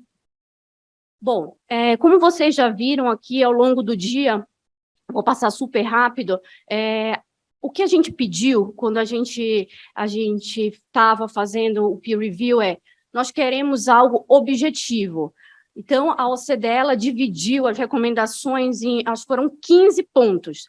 Então, são 4 pilares: entes subnacionais, políticas e instituições, AIR e revisão de estoque regulatório. Então, todas elas, basicamente, em 15 pontos. E o que a gente hoje está fazendo na SEAI? A gente está pegando cada um desses pontos e desmembrando cada um deles em ações. O que a SEAI, lógico, é um primeiro exercício, né? A gente vai amadurecer juntamente com os outros reguladores, com todo mundo, com entes subnacionais, dentro do Ministério da Economia. O que a gente está fazendo hoje? A gente está desmembrando cada um desses itens em produtos. O que a gente acha que a gente pode entregar e mostrar para a OCDE é isso que vocês querem, isso que está certo, porque assim, a gente fica, tem que ter um roadmap de AIR. Então tá, como é esse roadmap? Então assim, a gente quer, de forma estruturada, entregar um plano para que a gente consiga implementar isso. Então, no eixo 1, a gente está, né, nessa fase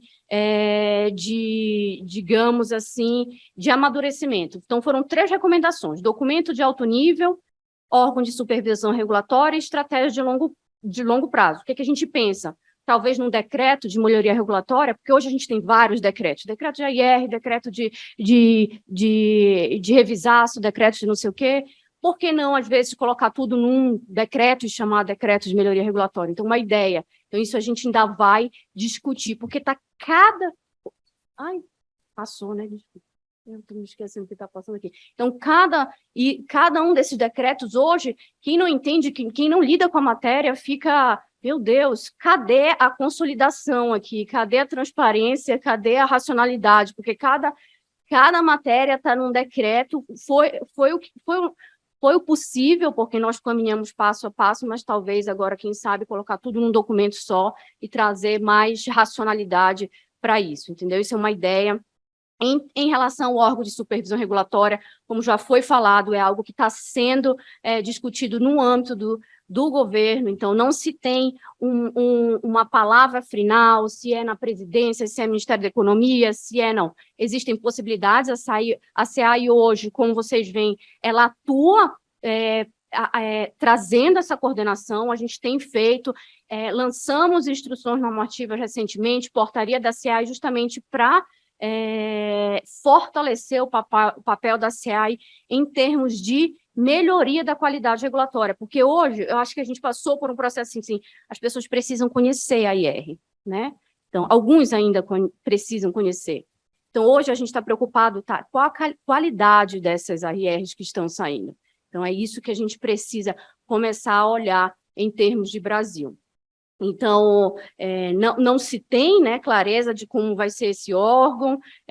O próprio Pedro falou que existem alguns países, como o Reino Unido, que não existe esse órgão de supervisão. Então, a gente está em fase de amadurecimento de como a gente vai responder a essa recomendação da OCDE e uma estratégia de longo prazo, que é um plano nacional de melhoria regulatória, por meio de um documento também, que ainda a gente não tem clareza de como vai ser esse documento.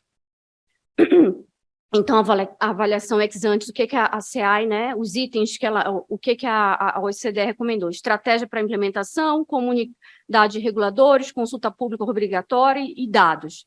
Então, também entra aqui um plano nacional com objetivos e metas de... Tá passando? Desculpa. Ah, tá. Então, um plano nacional de melhoria regulatória com objetivos e metas, disseminação de boas práticas.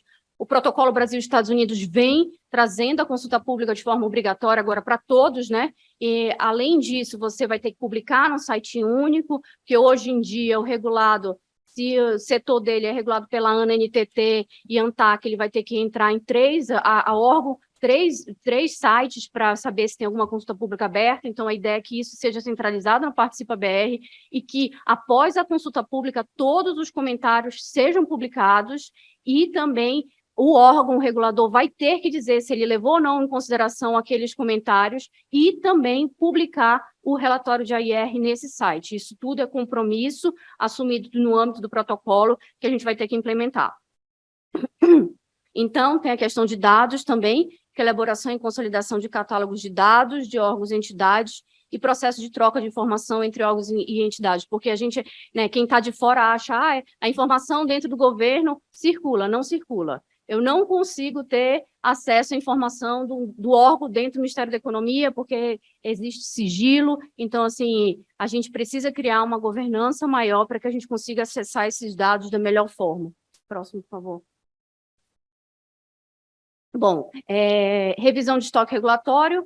Então, a gente pretende criar um programa de simplificação e também, dentro desse Plano Nacional de Melhoria Regulatória, fazer algumas disposições relacionadas à revisão de estoque regulatório. Próximo, por favor.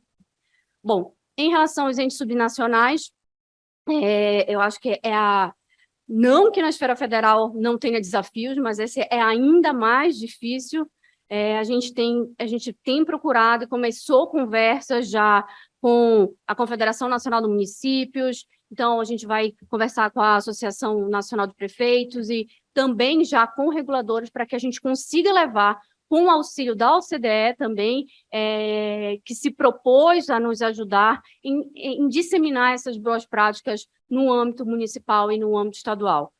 A CEAI tem um programa hoje, que é Índice de Concorrência do Município, que a gente conseguiu já mapear algumas boas práticas relacionadas a alguns municípios. Então, a gente, por meio desse programa e também dessa articulação com essas entidades que vão ao nível subnacional, fazer esse tipo de articulação. Bom, o que eu posso dizer, né, é que como o Brasil não tem não atuou nos instrumentos de boas práticas regulatórias no mesmo momento, existem umas que a gente ainda está na fase de início, outras a gente já está planejando, outras a gente já começou a executar, como a questão de AIR, né? Nenhuma monitorou, e então, assim, a maioria de todas essas recomendações trazidas pela OCDE estão entre fase 1, 2 e 3. Então, eu só queria ressaltar que o papel da CEAI hoje, o que a gente tenta hoje, e tentou ao longo desses anos, com todas essas iniciativas, foi trazer uma melhoria que o regulado possa sentir do outro lado, e realmente as regulações venham que tragam mais benefícios à sociedade e também sejam capazes de atrair mais investimentos, gerando mais empregos e melhor qualidade de vida aqui para todos nós. Então, eu acho que essas são as palavras que eu gostaria de agradecer em nome da CEAI pela oportunidade, agradecer ao IBRAC pelo convite e estamos à disposição para quaisquer comentários adicionais. Muito obrigada. Obrigado, Natasha. A gente está com o tempo estourado, mas a gente ainda está com uma audiência significativa, bastante boa.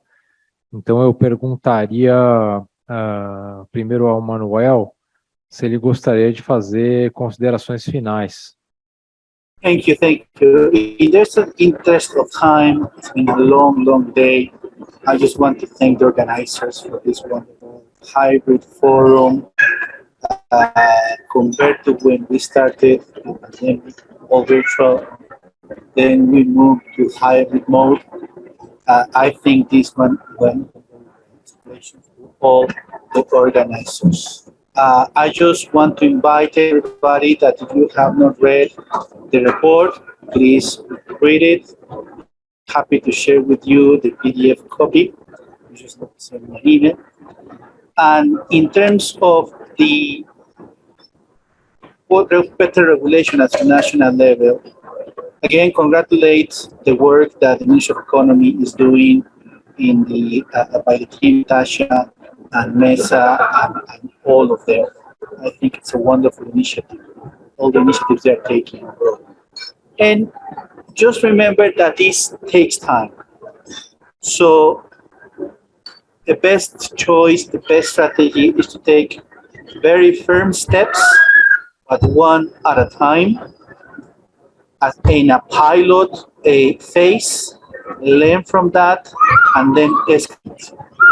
Australia, Canada, and other third countries did not get there by rushing things and by hitting the goal of politicians who wants everything done by tomorrow or by yesterday.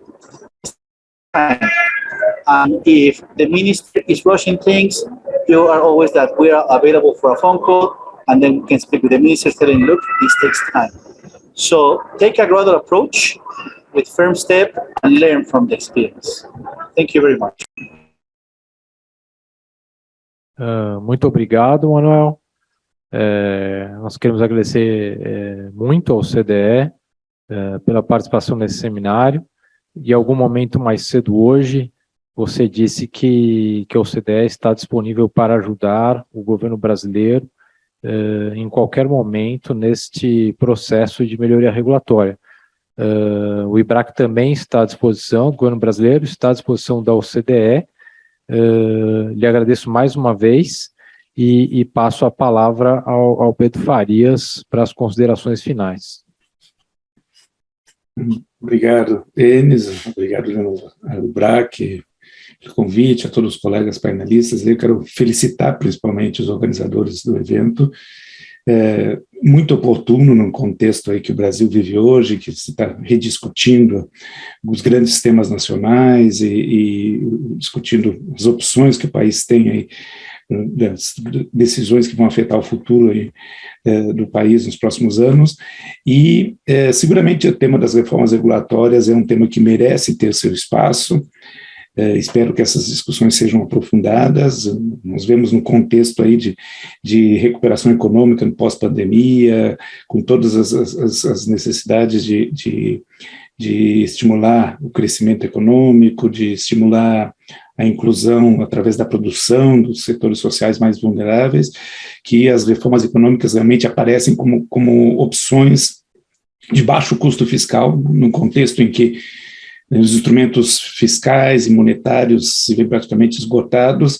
Vale a pena investir em melhorar a qualidade das regulações, em promover esse tipo de reforma, melhorar o ambiente de negócios, e isso tem um efeito direto sobre a vida das pessoas. Então, no Pacto do BID, a gente continua à disposição aí do governo, Brasil, o BID é parte do Brasil, então, e o Brasil é membro do BID, então nós necessariamente vamos estar sempre comprometidos em trabalhar juntos para buscar essas soluções. Um abraço a todos. Muito obrigado, Pedro. Eu estendo a você e ao BID o agradecimento que nós fizemos ao CDE, né? Como você informou, vocês têm trabalhado muito com a SEAI. Isso é muito importante, né? Aqui na Semana Brasil OCDE você já estava presente, tive a oportunidade de ouvi-lo falar aqui na Semana de AIR, foi ótimo, hoje foi ótimo mais uma vez, muito obrigado por nos ajudar a aprofundar o debate sobre as recomendações do peer review e a possível implementação delas. E é isso, espero que nosso contato continue aí nos próximos meses. Muito obrigado e passo a palavra à Kátia Coco também para as considerações finais. Bem, acho que mais uma vez parabenizar pela organização do evento. Eu acho que todas as recomendações que foram discutidas aqui foram muito ricas e vêm a agregar regulação nacional, né? Eu vejo que, mais uma vez, reforçando que todas as recomendações do peer review da OCDE, elas são pertinentes, elas carecem realmente de uma ação para serem implementadas, e eu vejo que, acho que de todas as instituições que eu ouvi falando aqui, vejo que a gente precisa de um momento de integração, de união de forças, né? A gente não está no momento de disputas, e sim de unir esforços para a gente conseguir, mais uma vez, avançar com a regulação a nível nacional e infranacional, né? Então, eu coloco a ABAR à disposição para implementar, para participar da implementação dessas recomendações. A gente vê a ABAR aí com atuação em várias dessas recomendações. A ABAR desenvolve capacitações, guias de referência a nível nacional, inclusive eu esqueci de citar um dos que a gente publicou, mas no final do ano passado nós lançamos no Congresso Nacional de Regulação um livro sobre regulação de infraestruturas no Brasil, e esse livro ele está disponível para download gratuito no site da ABAR. Então, a gente tem uma série de artigos ali que foram publicados sobre regulação do setor de saneamento, de energia, de gás, de transporte e logística, enfim, são são em torno de 49 artigos, mais de 1.000 páginas publicadas. Então, a ABAR tem uma grande atuação nessa publicação de guias de referência, e com isso a gente desenvolve também para todos os procedimentos de coerência regulatória, que eu acho que o peer review ele tanto trata, né? E também recomendo para que a CEA inclua, né, na parte da regulação aí, infranacional, inclua a ABAR como uma entidade também que pode ser agregadora de força para a implementação de todas as recomendações da OCDE. Eu vejo que, unindo forças, a gente tem aí importantes atuações para a gente melhorar o setor de regulação a nível nacional. Bom, obrigada a todos. Obrigado, Kátia. Queria te agradecer novamente, né? Você é a representante da ABAR na mesa, que está nesse momento. Acho que foi muito importante a participação da ABAR hoje em 3 painéis, né? O Silvio Diniz, secretário executivo, está aqui no auditório, também agradeço a ele muito, e o apoio da ABAR, agradeço novamente a esse evento. E é isso, né? Espero que o nosso contato continue, acho que vai ser muito importante nos próximos meses. Professor Meneguin. Obrigado, Denis. Só parabenizar, né, o IBRAC, acho que os desafios são enormes e nem teria como ser diferente, né? O Brasil está tentando promover grandes melhorias, claro que os desafios são grandes e acho que essa oportunidade de debate ajuda a gente a trazer soluções. Eu vou responder uma última provocação que você fez, que na minha linha aqui eu tinha deixado passar, que era sobre o que o Pedro falou sobre inclusão social, né?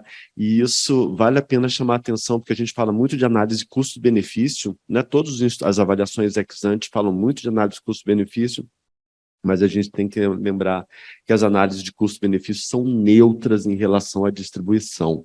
Às vezes o benefício pode ser enorme, mas esse benefício pode estar concentrado no 1% mais rico da sociedade. Então, junto, em qualquer avaliação ex ante, avaliação de impacto legislativo, análise de impacto regulatório, é importantíssimo ter essa avaliação complementar de redistribuição. A gente não pode também só pensar no benefício em termos absolutos, mas para quem o benefício está indo. Só isso. Obrigado. Professor, então mais um agradecimento especial por ter respondido a essa outra provocação, né, agora aos 48 minutos do segundo tempo. Sua participação, como sempre, né, muito enriquecedora. Então, agradeço a você como professor e agradeço também por ter trazido uma mensagem lá do Senado e certamente vamos continuar dialogando sobre esse assunto nos próximos meses. Por último, mas não menos importante, é claro, né, a subsecretária da CEA, Natasha Miranda. Por favor, Natasha. Obrigada. Bom, acho que últimas palavras, eu queria dizer que a CEA está aqui, de portas abertas, para o ABA, para a ABA, e quem quer que queira dialogar com a gente tem conversado com o TCU, CGU, enfim, diversas entidades da administração federal, para que a gente consiga enriquecer esse processo e essa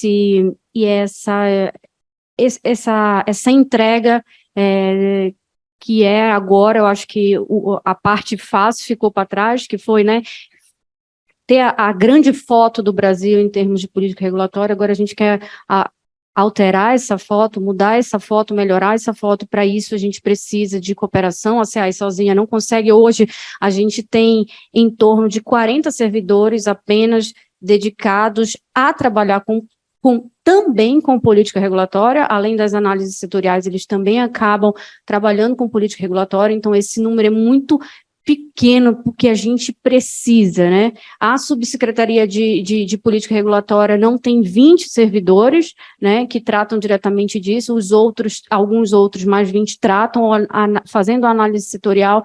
Então, a gente precisa enriquecer esse quadro, a gente precisa, por meio da cooperação com o BID e diversos atores, para que a gente consiga efetuar todas essas recomendações no âmbito do governo. Então, é isso, a CEAI está de portas abertas, eu e toda a equipe da CEAI, o secretário Alexandre Messa teve que sair de última hora, também está à disposição para quem quiser conversar com a gente e nos ajudar nesse esforço de implementação dessas recomendações, que ao final e ao cabo ajudarão a gente no processo de acessão da OCDE. Muito obrigada a todos e obrigada aqui pelo espaço, Ibraque. Muito obrigada. Muito obrigado, Natasha. Fazendo um encerramento aqui, já tive a oportunidade de agradecer todos os palestrantes da mesa, já fiz várias considerações, mas eu queria fazer alguns agradecimentos mais oficiais aqui no encerramento. Primeiro, agradecer em nome do IBRAC todos os palestrantes do evento, né? Fazer um agradecimento em especial ao CDE, e outro agradecimento especial à CEAI, né? Queria mencionar o apoio que foi dado pelo secretário Gianluca Lorenzon, que mobilizou a equipe para nos ajudar na organização desse evento, né? Alguns que não puderam estar aqui, o Vitor, o Yoshi, que esteve aqui, a própria Natasha também conversou com a gente ao longo do processo. E também, é claro, um agradecimento muito especial para toda a audiência, né? O evento não faria sentido se a audiência não tivesse sido presente e tão boa, né? Eu comentava com o Matheus mais cedo que superou a nossa expectativa, né? Acho que o que faltou um pouco foi só a gente ter tempo para perguntas, né? Mas acho que, para mim, ficou muito claro que o nível das apresentações foi muito bom. A gente tem um material aí muito bom para se debruçar, para dialogar nas próximas semanas, meses, e até para fazer alguma coisa, né, dentro do comitê de regulação. Vamos pensar e vamos conversar o que a gente pode fazer. E por fim, talvez um último comentário. Desde a abertura do painel da manhã, senti que vários palestrantes mencionaram, né, o caráter suprapartidário de estado dessa discussão, e como o Brasil passa por um momento em que nós não sabemos exatamente onde estaremos no ano que vem, mas que esse tema é absolutamente indispensável, né? Então, assim como várias das entidades que estiveram aqui colocaram, né, o Alexandre Messa, na abertura, falou, nós temos os planos de ação e vamos querer abrir consultas públicas, vamos discutir com a sociedade. O IBRAC certamente não só se coloca à disposição, como vai procurar, não só a CEAI, como todos os stakeholders, todos os interessados aqui presentes para conversar, e vai estar disponível para apoiar o governo, as organizações internacionais, a OCDE especificamente, consumidores, a ABAR, nessa discussão, para que o tema continue avançando. Pretendemos dar a nossa contribuição, né, Matheus? O Bruno já foi embora, e é isso. Vamos seguir nesse debate que tem muito para ser aprofundado e feito ainda. Obrigado a todos, muito boa tarde.